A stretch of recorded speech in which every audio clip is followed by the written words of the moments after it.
Namaste. Good morning, all of you. Welcome to the day 3 of yet another insightful session on Patanjali Yoga Sutra. As usual, customary, let's start with Siddhata Dhyana. Please close your eyes. Take 3 deep breaths. Inhale and exhale. Inhale, exhale. Inhale and exhale. Observe your body from top to toe. Observe your body.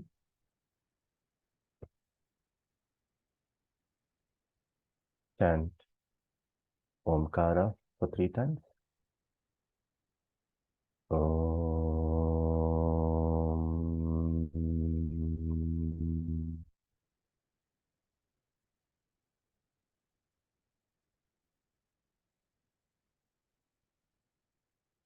Om.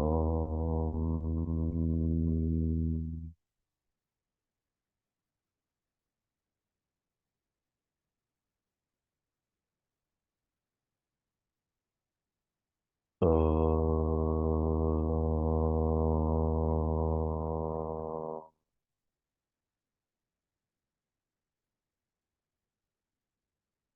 Connect to the masters.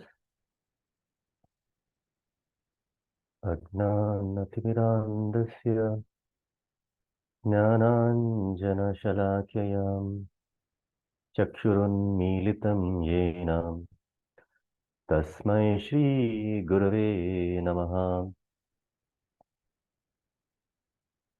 Invoke the Shanti mantra.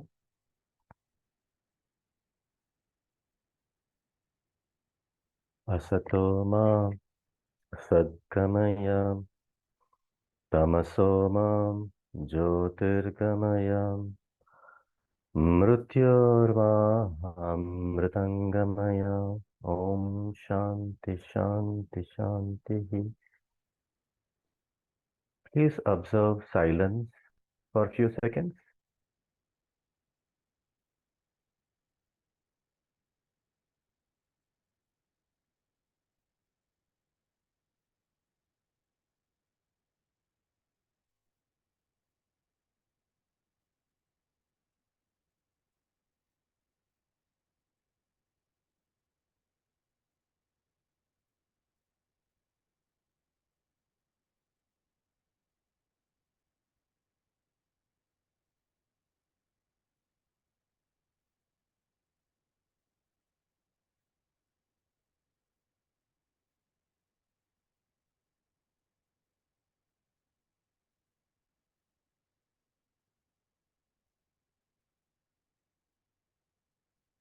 Please put sankalpa. Let today's session provide me the wisdom which is needed for my self-transformation. Let me be able to soak in like a sponge all the pearls of wisdom from the Patanjali Yoga Sutra. Thank you, Cosmos. Gently rub your hands, rub your palms. Bring it close to your eyes. Feel the warmth. Gently massage your forehead, face. Let it go across your head to your shoulders, to the rest of the body. Open your eyes with a big smile. Yes. We are now ready to proceed with the third day of the session. I would request Dr. Nagaraj ji to please take over the session. Thank you.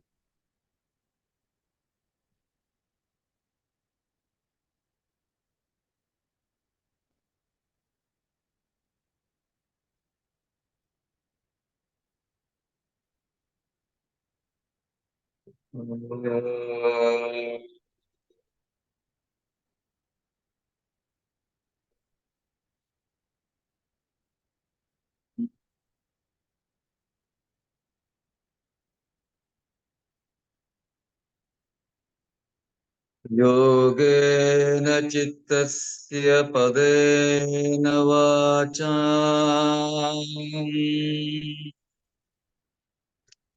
मलं शरीरस्य च वैद्यकेन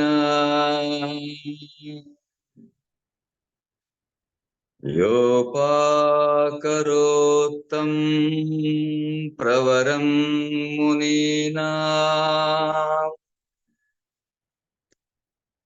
पतञ्जलिं प्राञ्जलिरानतोऽस्मि।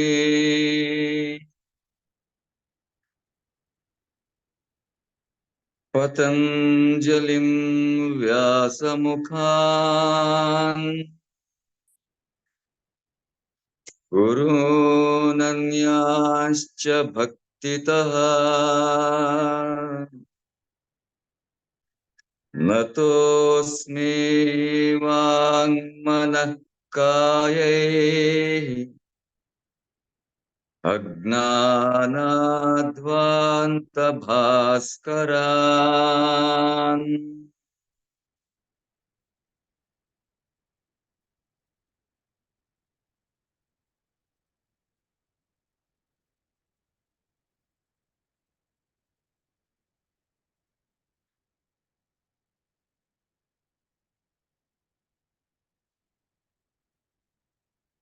We have been observing on our own selves various thoughts occurring in us, stored in us, and how are we making use of it. Yoga is all about knowing our thoughts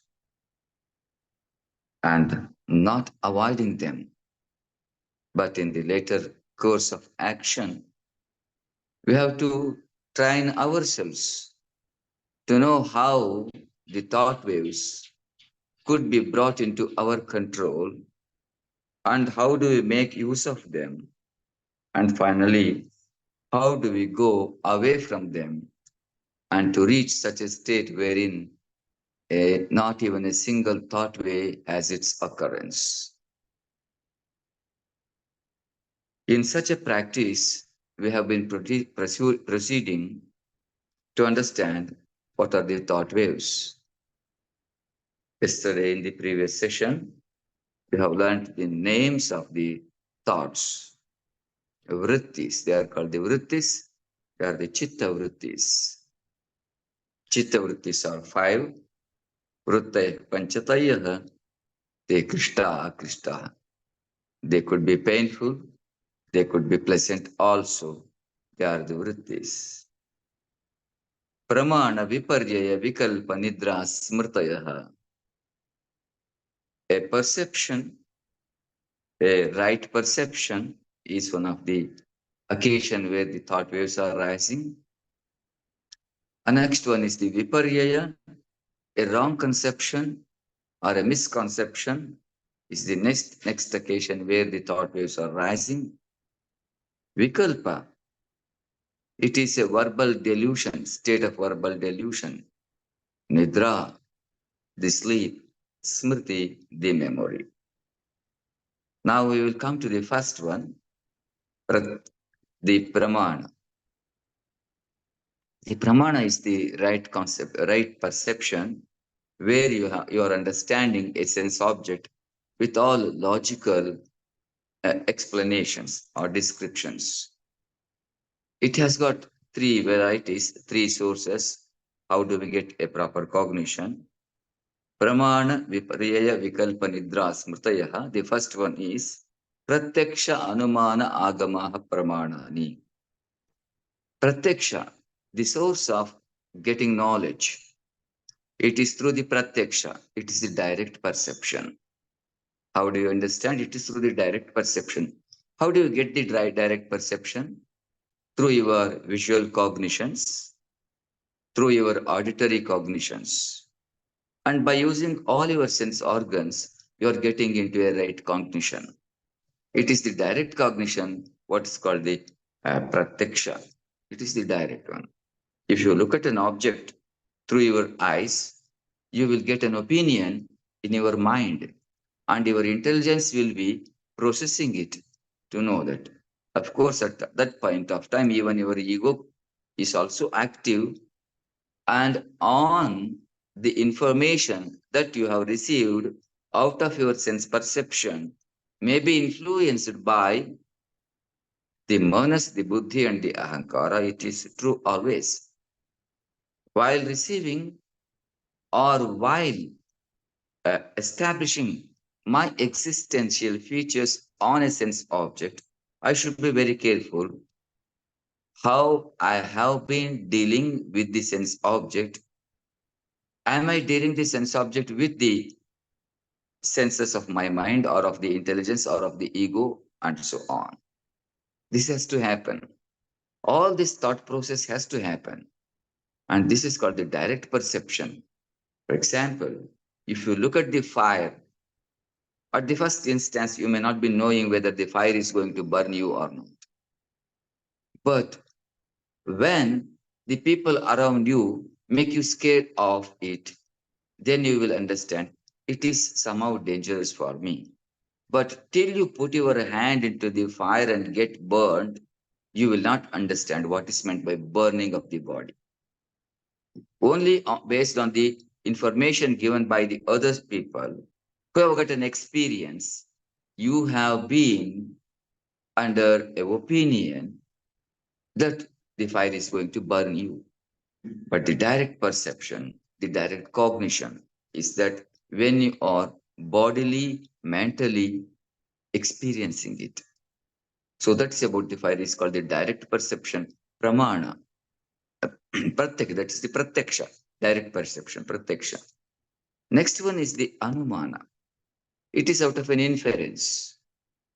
When an event is going on, how do you understand an event? Because of some inferences. It often we say is a very good person. Often we say is a very bad person. How do you say that? Looking at the behavior with an experience being with that person or having learned about that person, we brand the person as a good person, as a bad person, as a great person, as a wise person, a wicked person, a thief, a king, and so on. This is all about on our preoccupations. It is called the inference. If on the top of the hill, if you look at a smoke is rising, then you will say on the top of the hill there is fire. This is the classical example given in the Shastras, in the texts. If you see the rise of the clouds of the smoke on the top of the hill, then you will easily understand there is fire on the top of the hill. A smoke indicates the fire. The same way, your experiences gives you an inference about the ongoing events. You will understand an event through your preoccupied thoughts or through your experiences, through an analogy, and so on. So this is an inferential perception. The knowledge is depending upon inferences. You are arriving at an inference because previously you know if at all there is a smoke, there is a fire. In the same way, if a person comes to you and smiles, you will feel he could be a gentleman. And later you may understand it could be true, may not be true also. But however, based upon your experiences, you are going to arrive at such a inference that what you are going to meet is good, is bad, and so on. This is inferential. The first one is the pramana, direct perception. Next one is the first one is the pratyaksha, the direct perception. Next one is the anumana, the inference. Then comes the agama. The Agama.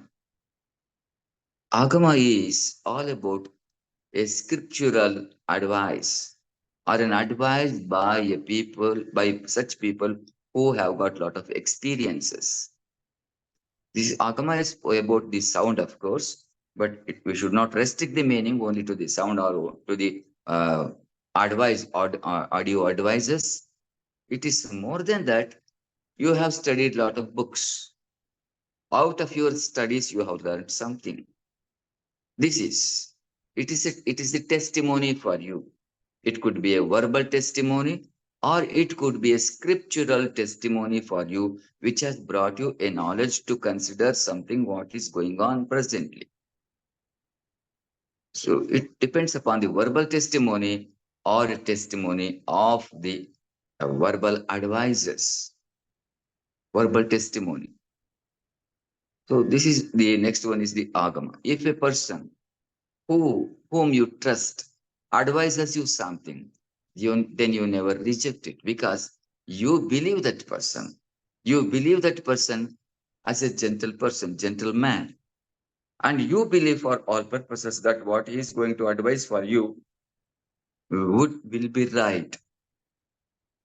So believing such, you are getting into some knowledge that is called the Agama. So these are the three components, tools through which you are getting into the conceptions. That is Pratyaksha, Anumana, Agama. In Yoga Shastra, in the philosophy of yoga, we come across these three. Of course, when you go to Vedanta and other schools of philosophy, you will get more, of course. In Vedanta, you will get um, Upamana, Arthapatti, Anupalabdhi, and so on. These are the varieties, of course. Patanjali somehow has restricted himself with only three, Pratyaksha, Anumana, Agama. The rest of the ones which are explained in the Vedanta, like Anumana, Anupalabdhi, and Arthapatti, they are not considered here. However, these three are really enough to get a direct perception. This is all about the direct perception, that is Pramana. Pratyaksha Pramana, Anumana Pramana, and the Agama Pramana. These are the three Pramanas we are getting in the Patanjali Yoga Darshana. Of course, there could be a lot of discussion upon these three. It leads to a long time debate and understanding and a discourse upon these three, because most of the Shastras depend upon this source of information, source of knowledge. So this is all about the Pramana. Next, we will come to the Viparyaya, the next one among the Vrittis, the Viparyaya. Yesterday, I think we have recited some of the sutras. We will try the same now also. Please repeat with me, repeat after me.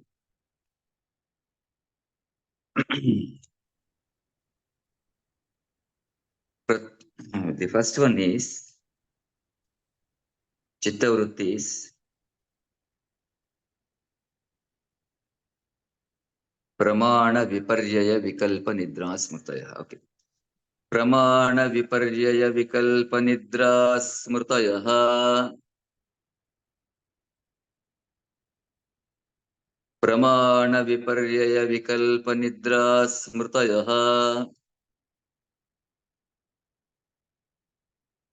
प्रत्यक्षानुमानागमाः प्रमाणानि प्रत्यक्षानुमानागमाः प्रमाणानि विपर्ययो मिथ्याज्ञानमतद्रूप प्रतिष्ठम्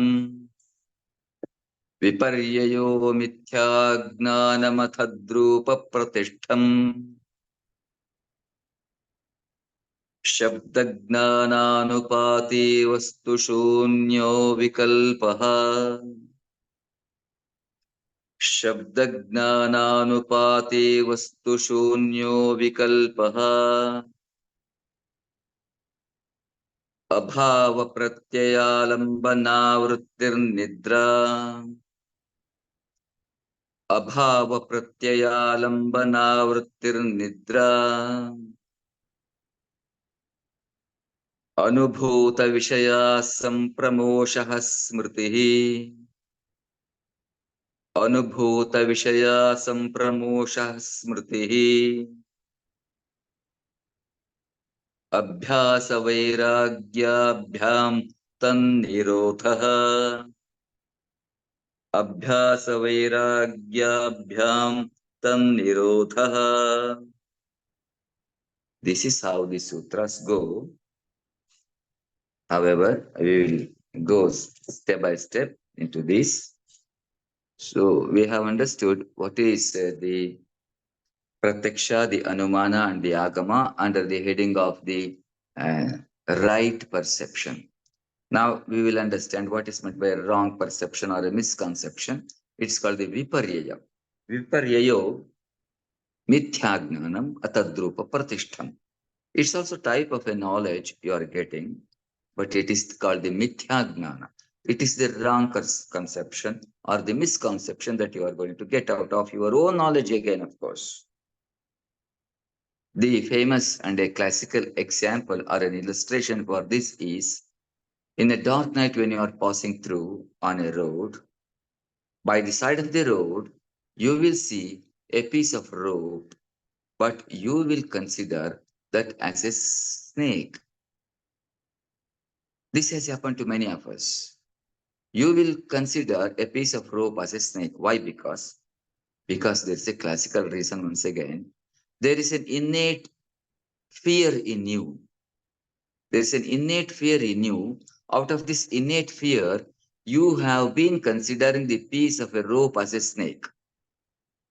Again, when you look at the piece of a rope and considering it to be a snake, out of the fear, out of the innate fear in you, by this side, the logical entity of you, the mind, the intelligence, or what is called the buddhi, has been advising you that it need not be a snake. It could not be a snake. And it is not the snake. It could be something else.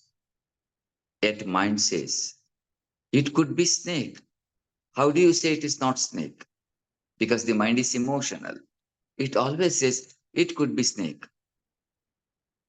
Then the intelligence says, see, it's not moving at all. It's not showing any movement. I could say it could be dead, but yet mind says, how do you know it is dead?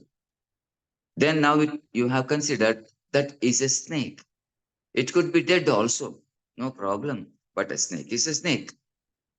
It means mind says the fear is fear. For the mind, the fear is fear. Whatever you are going to prove, mind is not ready to accept. Whether the snake is alive or the snake is dead, mind says the fear is fear. The fear of the snake is in you already. This is the innate feature for you. In the future explanations, Patanjali says it is called the Abhinivesha. Swarasavahi vidushopi rudhimulo Abhinivesha. This is a sense of fear in you, which has been bringing you an opinion that a piece of rope could be a snake also, but the intelligence has been advising you it is only a piece of rope, not the snake at all, but mind is not ready to accept the true fact that it could be snake also, whether it is dead or alive. Snake is a snake. It means the fear is the fear. So with such fear, we always deal with the objects of the senses. So this is what happening with us. Viparya, this is called the Viparya. So misconceptions. Viparyayo mithyagnanam atadrupam pratishtham. But how do you know it is not a piece of rope? It's not a snake, it is only a piece of rope. When the light is spread on that object, when the light is shedding on it, or when you walk through the same way in the morning when there is a lot of sunlight, you will see the piece of rope, then you will understand what is meant by shedding of the light. It is nothing but getting a knowledge. It is nothing but getting knowledge. When you are getting into a knowledge, a widespread knowledge, a true knowledge about the object, then you will understand. You should be so courageous to receive the knowledge. This is what the Upanishads say. Dhiraha, tatra dhiraha. means dhira. They are called the dhiras. They are courageous because they are ready to receive the knowledge. This is the message from Upanishads. To practice, to have the practices of yoga, you should be a dhira first. You should be a courageous person because various knowledge come to you in different forms. You can understand, you cannot understand what is right, what is wrong, and so on. You may not be able to distinguish between one information and the other information because a lot of information are pouring out upon you. By the time you get an understanding with one information that is upon your mind, several informations have already taken place. They have been trying to influence upon you. Then how do you consider these thought waves? That's why the viparyaya happens to you, the misconceptions happens to you, because you cannot remember all such what you have been perceiving. By the time you understand one thought, these several thoughts have already occurred. You may not be able to understand all the thoughts that you have been receiving or that you have been considering for realizations or the conceptions. Because of such a nature of you, you have been forgetting and you have been also remembering some of things. This is all about the viparyaya, mithyagnana, matadrupa pratishtham. You have been identifying yourself with a misconception, considering a snake in the rope. And another classical example given in the Advaita Vedanta is that the silver in the nacre, in a shell, in a seashell, when it is glittering, such glittering you will consider as the silver. When you, in the waters of the ocean or in the waters of the river, if you look at a shell, a seashell, there will be some glittering coating upon it, and you will feel it could be the silver. Shukti Rajata. This is called the Shukti. Shukti is the seashell. Shukti Rajata. This is another. Why do you see the silver in a seashell, in a nacre? The next reason is this. As you have got an innate feature called the fear in you, in the same way, there is another innate feature in you, that is the desire. The desire is also an innate feature in you. Out of this innate feature called the desire, you look at the silver in that. If something glittering, you will consider that as the silver, that is the gold, and so on. All that glitters is not gold. All that white is not milk. These are the famous say. It may be glittering, it could not be the gold. All the yellow color is not the gold. We know that, but yet we incline that it could be gold. Though you have got so much of knowledge about the things and the materials, whenever you look at a glittering seashell in the waters, you will tend to move to it and get it and grab it and find out whether it is the silver or not, whether the glittering one is the gold or not, because of that innate feature called the desire. These two innate features, the desire and the fear, always move along with your personality. Be careful. Out of which you may getting yourself into a lot of conceptions, and such conceptions could be your misconceptions. All the way you are believing a person because he has been introduced to you by a great personality. But how do you know? Do you accept the person without testing? Do you accept the person without being with him for a short time at least? No. Many a times, the mind makes you to believe and to consider at once about the person. This is how the mind acts, this is how the intelligence acts, and this is how the ahankara acts, the ego acts. At all point of time, being with any event of consideration, you should be very careful in accepting the fact whether it is something is right or the wrong or the good or the bad or the wise or the not wise, and so on.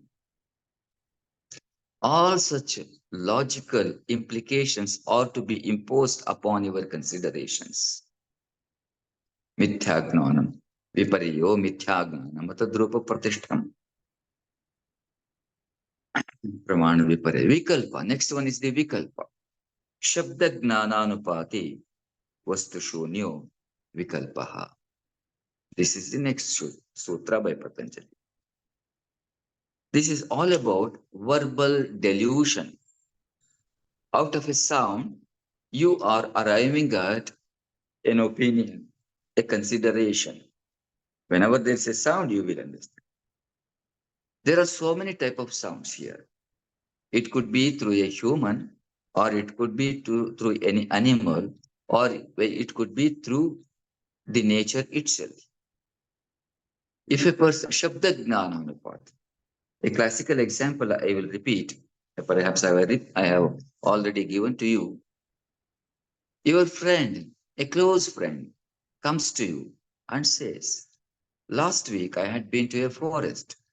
I went into a deep heart of the forest, of course. In the heart of the forest, I observed in the bush a big egg. The egg was of the horse. It was a horse egg. And saw the egg is hatching and a young one of the horse is coming out of that egg. You will exclaim, is that, did you see the egg of the horse? You will not use your intelligence at once, whether a horse can lay an egg or not. It is not true in the nature. A horse cannot lay an egg. But at once, when you listen to the information given by your close friend, intimate friend, a believable friend, you will exclaim, did you really see the egg of a horse? Then I should also see that. In such a way, you will tend to be with the occasion. But later, you will consider it is not true.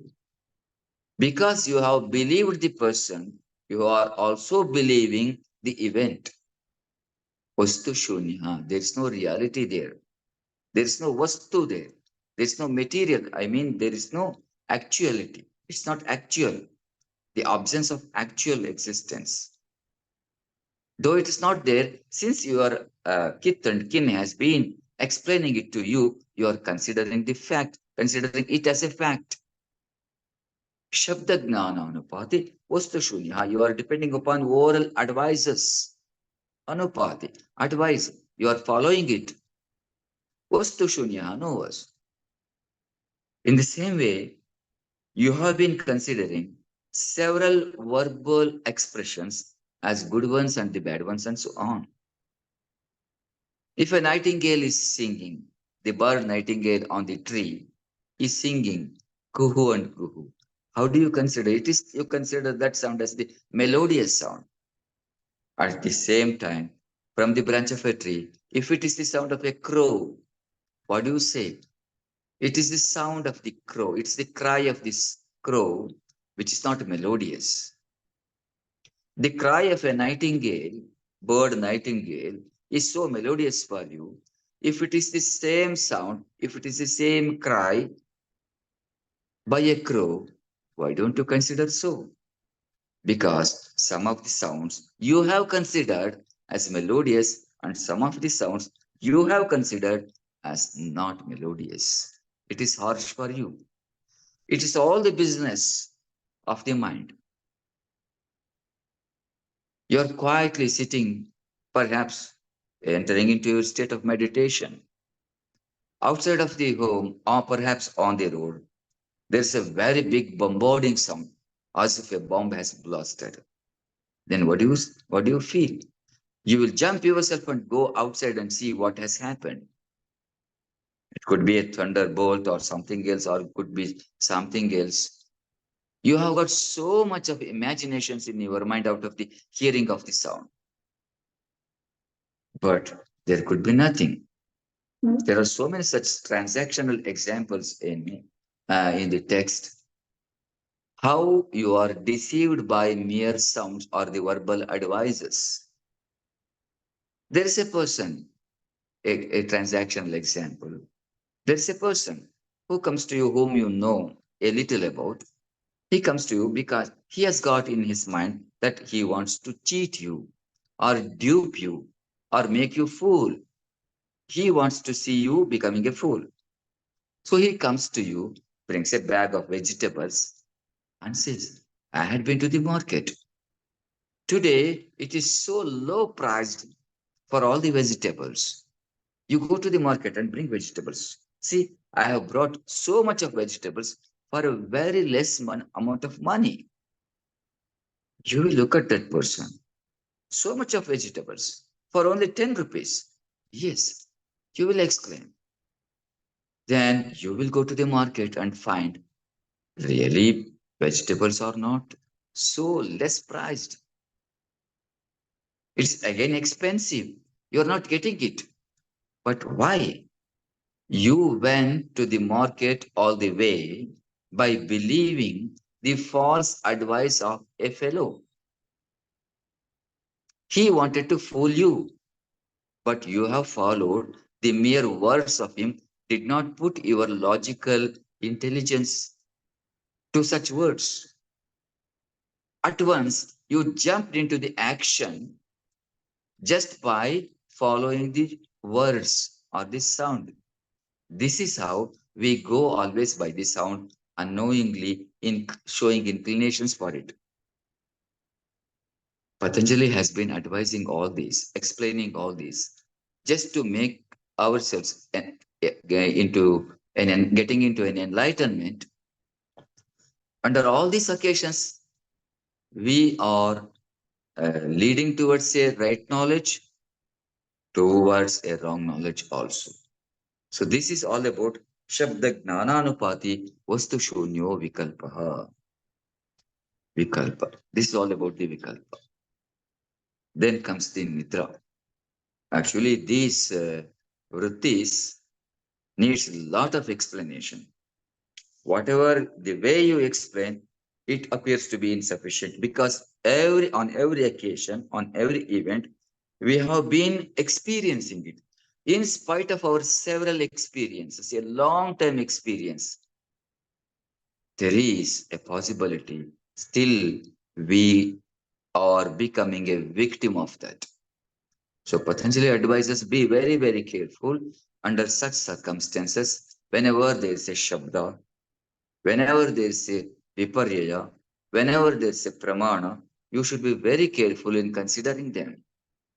And now, of course, the next component, the next type of vritti is the Nidra. Abhava Pratyayalambana Vrittir Nidra. This is all about the Nidra. Nidra, you know, the sleep. But Patanjali says, during the state of Nidra, during the state of sleep also, there are thought waves. There are thoughts. It's not so easy to accept this because during sleep, you are receiving nothing. And for all purposes, you may say that no thought is rising during deep sleep. Of course, during your dreams, there are thought waves. You can easily accept that because you have been looking at the dreams. Jagrata, Swapna, and the Sushupti. These are the three stages. The state of wakefulness is called the Jagrata. The state of dreaming is called the Swapna. The state of deep sleep is called the Sushupti. You can easily understand during your wakeful state, you can easily understand your body, you can look at your body, you can feel the body, you can also feel and perceive any other object through your sense perceptions. During your dream, you have been witnessing so much. You may be a prince sitting upon the back of a horse, riding a horse and so on. Perhaps there could be a princess also. You want to continue with such a dream because the dream is so beautiful. But at the same time, in the dream, if you are witnessing a fire on the building where you are living upon, then you are so scared. Dreams are beautiful indeed, when they are really beautiful, when they are so pleasant for you. But a dream is a dream. It's only the imagination, that's all. It's not the reality. Perhaps you are the king or the prince or the princess in your dream. When it comes to the reality, when you wake up, it's not the reality. Everything is lost. It's all about the dream. But what Patanjali now has been explaining to us is all about the deep sleep state, a state of deep sleep. It's not about the dream. It's not about the wakeful state. Then how does that state of deep sleep is? Are there any thought waves rising during that time? Patanjali says yes. Because on the next day, when you wake up from your deep sleep, you will say, I got a very good sleep. It was such a deep sleep, I could enjoy it. I was so comfortable during sleep. If it is really a deep sleep, on the next morning when you wake up, how do you say you got a deep sleep? It means some portion of your personality was wakeful also. It's a very highly psychological state, which explanation about the deep sleep is you cannot find in any other psychological text on this regard. From this point of view, of course, various psychological texts advise us so much about the deep sleep, but it is a special consideration that even during your deep sleep, some portion of your personality is awake. That's why on the next morning, you are able to repronounce your name. You have not forgotten your name. You have not forgotten your home at all. You have not forgotten your bed or the bedspread. You know the name of your wife or the husband. You know the name of your son or the daughter. You know the name of your friend, about your office, about your account in the bank, and everything you know. If it is such a state where you are getting it a total a state of forgetting, then you would have forgotten all things. But during your deep sleep, you did not forget anything. All the memory was intact. All the knowledge was intact. On the next morning, you are at once retrieving all the informations.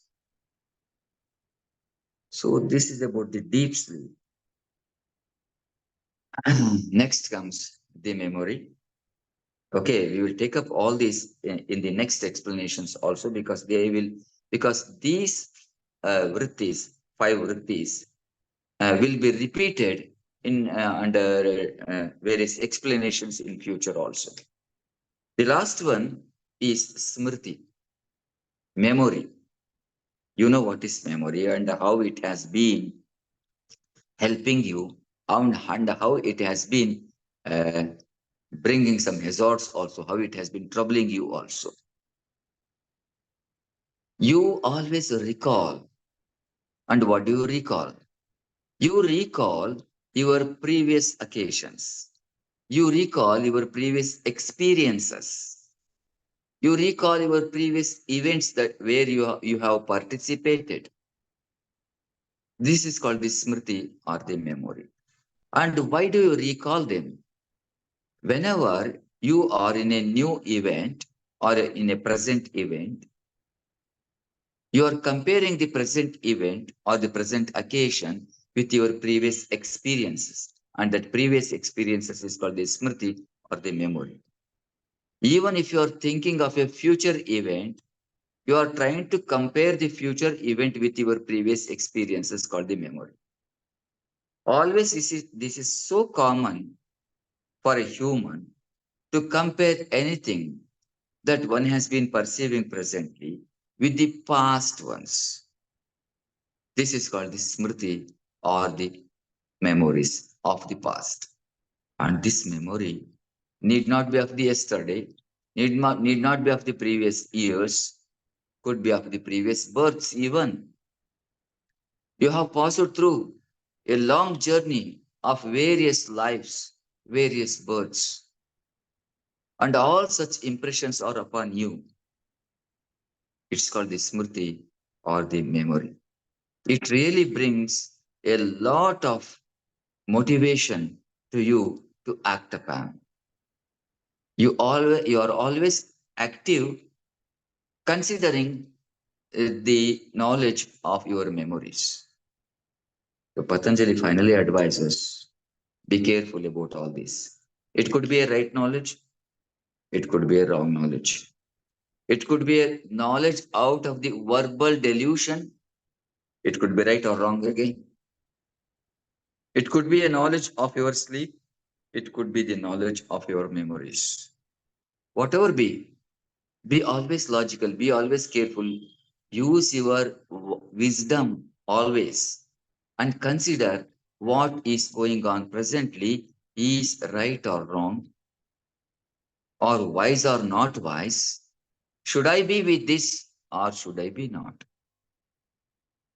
And finally, Patanjali goes to such a level, whether it is right or wrong, whether it is pleasant or unpleasant, do you have any business to be there? And advises, you just keep off. You just keep off all of them. It is a thought and merely a thought, that's all. It is no more. It is nothing more than that. You really do not have any business to be with your thought. So this is how finally advises. He comes to a sutra called Abhyasa Vairagya Abhyam Tannirodha. How do you take a control over all this? It is through the Abhyasa and through the Vairagya. These are the two very, very important concepts in the whole of the philosophy of yoga. The first thing, the first lesson that what you have to learn out of the philosophy of yoga is only these two, that is the practice and a state of non-attachment. Abhyasa is the practice, and Vairagya is a feel of non-attachment, establishing no attachment with any sense object or any concept, of course. It could be a concept or a sense object. With such, you please never establish any attachment. If you are establishing an attachment with the sense object or with an event or with an experience or with the memories, then you are misled. Never be with such. The attachment is your greatest enemy. And keep yourself into the practices. Of course, with such an explanation, we will come to the conclusions of the day. These two, Abhyasa and the Vairagya, needs a lot of explanation. In due course of the further discourses, we will also consider explaining these two topics. Presently, if you have any questions with this, you can please come out. I will try to answer if I know.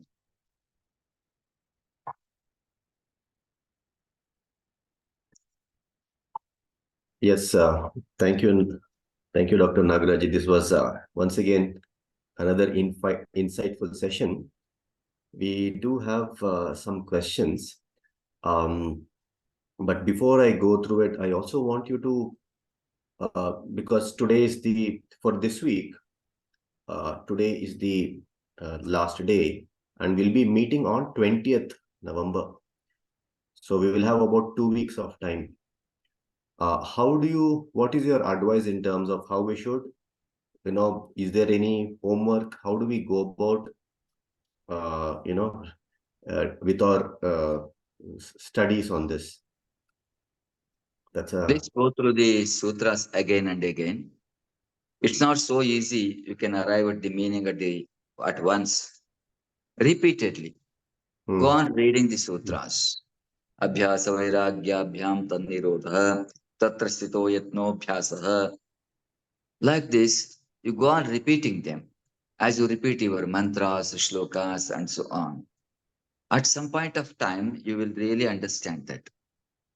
It's not so easy to get an understanding with the sutras because it is in the form of sutras, a concrete sentence, only a sentence. A poetry you can easily understand because it is a presentation of the literature, but it's not so here. You cannot easily consider this. Just go on repeating that.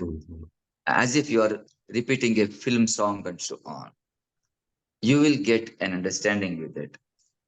You can do so, of course. Okay. Please go through that. And if you want to write something, then it is really good. You write about a page, that is still good. Of course, you need not stop here where the discourse has stopped. You can go further also. Then it will be very easy for you to come out with questions if at all you have got any doubt. So just go on reading. Also start reading the explanations given by the authors, because every author has got his own view while explaining the concept.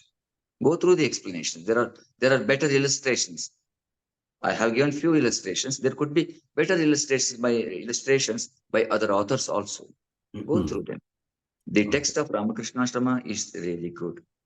And apart from that, there are so many other publications on the Patanjali Yoga Sutra by Indian authors, also by the Western authors. You can go through that.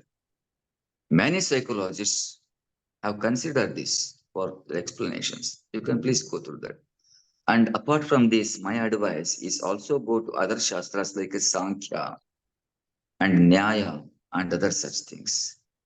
You will get the basis for the Patanjali Yoga Sutra in them. Especially the philosophy of Sankhya is the base for the philosophy of yoga. You should know something about the Sankhya of Kapila. Then it is really useful. And this is how you have to enter into the field of Indian philosophical system or the darshanas. These are the shastras. Of course, it takes a long way. Never be scared of that. You can easily make a venture being with this. If you have got time, you can do that. Don't consider this only as a homework. Whether you are in the home or outside, please consider always studying it, wherever you be. Thank you, Nagaraji. And maybe I'll try to connect with you offline just to make a list of important sutras, which we discussed over the past 3 days. Because, yesterday I was going through the online version, 4 chapters, and there were too many sutras. I was a little bit lost. So I will connect with you, and we'll put together the sutra numbers so that, whatever we covered, we can, for the benefit of all of the participants, they can also go through the same list.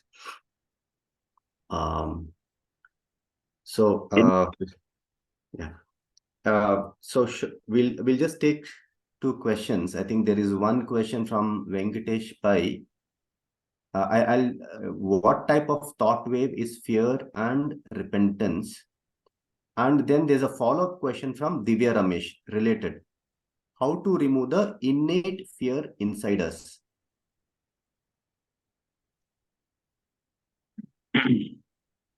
Yes, we always go by this way. How to remove the innate fear from me? Why don't you consider the next topic? How to remove my innate desire? If you can remove your innate desire, it's very easy to remove your innate fear also. Okay, we will go this way now. Why are you considering to remove it? Let it be there.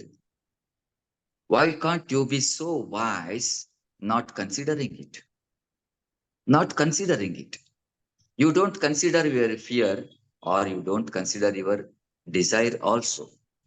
Since you have been recognizing it, it is sprouting, it is rising. Never consider it. The classical example, a small baby has been crying for no reason. If the baby cries for a reason, if it needs a food, then mother is going to feed. If the baby needs a toy, the mother is going to give it. Sometimes the baby merely cries. For what? For want of a company. That's all. There is nothing, no extra reason. It has to be attended. Attention seeking. It's called attention seeking. The baby has been trying to get your attention. The mother, after a few days of experiences with the baby, will learn the baby has been crying for no reason. Only there is a reason of seeking an attention. The fear and the desire, they have been seeking your attention, that's all. Since you are attending it, they have been crying and they have been shouting. You are going to attend it again and again and again. As long as you have been attending them, they are growing up. They will be crying more and more. You cannot let out your baby. You cannot take your baby, keep your baby away from you. It should be in your home because that's your baby. You cannot get rid of that. The baby will be in your home. The desire will be in your home. The fear also will be with you, but never attend them. You don't consider them at all because they have been seeking your attention. Don't pay your attention to it. You use your wisdom. That's all. It's not avoiding them. It's not avoiding them. You have been listening the cry of them. You have been listening to the shouting of them, but never consider it. So this is how you can come out of the fear, come out of the desire also. This is a trial, of course. It needs a lot of practice. You just put yourself into the practice. It's not so easy as I have explained. It really needs a lot of trials by you. You go with them. It's possible. Okay, good question, of course. Thank you, Nagaraja. I think there's one more question. In Bhagavad Gita, meaning of word yoga as in Arjuna Vishada Yoga, it is same as what is mentioned by Patanjali, or does it have a different meaning? How do we cleanse Viparaya and Vikalpas every day as they are not real? Of course, I should say they are all same, whether it's in Bhagavad Gita or in the Upanishads or with the Patanjali or with Patanjali, they are all same, of course. But as a matter of fact, under what circumstances they are explained, they may give further explanations also. The first chapter of Bhagavad Gita is called Arjuna Vishada Yoga. All the chapters in Bhagavad Gita are called yoga. Arjuna Vishada Yoga, Sankhya Yoga, Bhakti Yoga, Karma Yoga, Vishwarupa Darshana Yoga. Like that, all the 18 chapters are called yoga and yoga and yoga. Why such name has been given? I think we will take up this question on our next discourse because it's a very good question. It needs. Anyway, I reserve this question. Okay. Thank you, Guruji. So, Thank you for your questions. I have to run for the next discourse. sure. That's what my schedule is. So I consider the time. Please accept my limitations. Okay. Sure. Thank you so much, Nagaraji. We will conclude with a Shanti mantra. Yeah. So again, I'd like to thank Rotary Bangalore Global Yoga, Yoga Universities of Americas, Swami Vivekananda Yoga Research Holistic Health Trust, Spiritual Solution Center, Nagaraj Guruji, Vishwanath Guruji, Guruma, all the participants, and the Cosmos for giving us this opportunity. Shanti Mantra. Sahana vavatu, sahanau bhunaktu, sahaviryam karavavahai, tejasvinamadhitamastu ma vidvishavahaihi. Om Shanti Shanti Shanti. Thank you all. See you after 2 weeks on 20th November. And in the meantime, we could use the WhatsApp message to internally, ask questions or discuss. Thank you once again.